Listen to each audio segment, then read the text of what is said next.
Hello friends, welcome back to our channel. పొరుగు దేశం బంగ్లాదేశ్ను రిజర్వేషన్ల అంశంపై కార్ చిచ్చులా దహించి వేస్తోంది. నెల రోజుల కిందట మొదలైన జ్వాల ఇంకా చల్లారలేదు. ఆదివారం మరోసారి హింస చెలరేగి 100 మంది ప్రాణాలు కోల్పోయారు. ప్రభుత్వ ఉద్యోగుల్లో స్వాతంత్ర సమరయోధుల వారసులకు 30% రిజర్వేషన్ల కోటాపై హైకోర్టు ఇచ్చిన తీర్పుతో చిచ్చు మొదలైంది.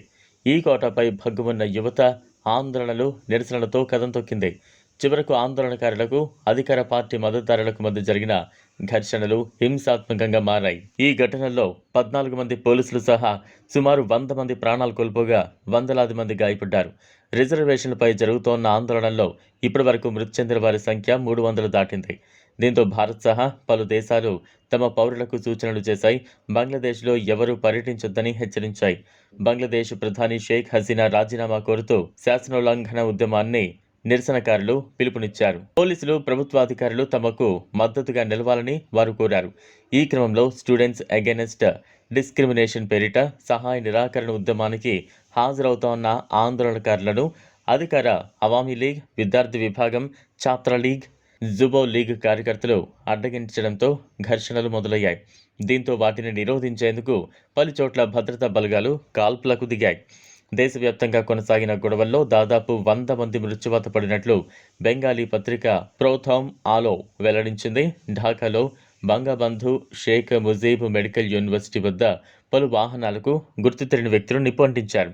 ఇండియా నుండి బంగ్లాదేశ్ వెళుతున్న 1300 ట్రక్కులను సైతం ఆపి వెనక్కు పంపారు నిరసనకారులు. పోలీసు ప్రధాన కార్యాలయం వెల్లడించిన వివరాల ప్రకారం హింసాత్మక ఘటనల్లో 14 మంది పోలీసులు ప్రాణాలు కోల్పోయారు. మరో 300 మంది పోలీసులు గాయపడ్డారు. ఆదివారం నాటి హింస ఇటీవల బంగ్లాదేశ్ చరిత్రలోనే అత్యంత ఘోరమైన వాటిల్లో ఒకటి. రిజర్వేషన్ల అంశంపై జూలై 19 జరిగిన హింసాత్మక ఘటనల్లో 67 మంది ప్రాణాలు కోల్పోయారు. ఆదివారం దీనికి మించి మృతి చెందారు.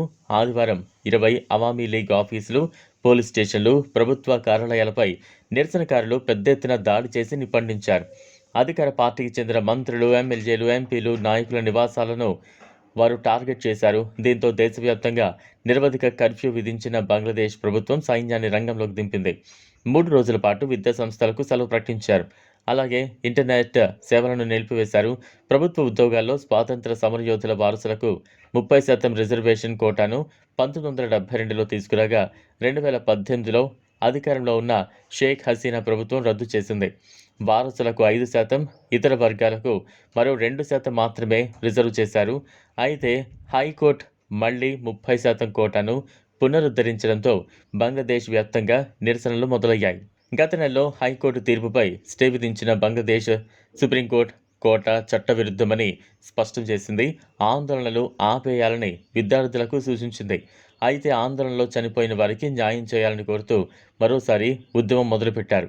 ఈ వీడియో మీకు నచ్చినట్లయితే లైక్ చేయండి, షేర్ చేయండి, ఛానల్ను సబ్స్క్రైబ్ చేసుకోండి. Thanks for watching.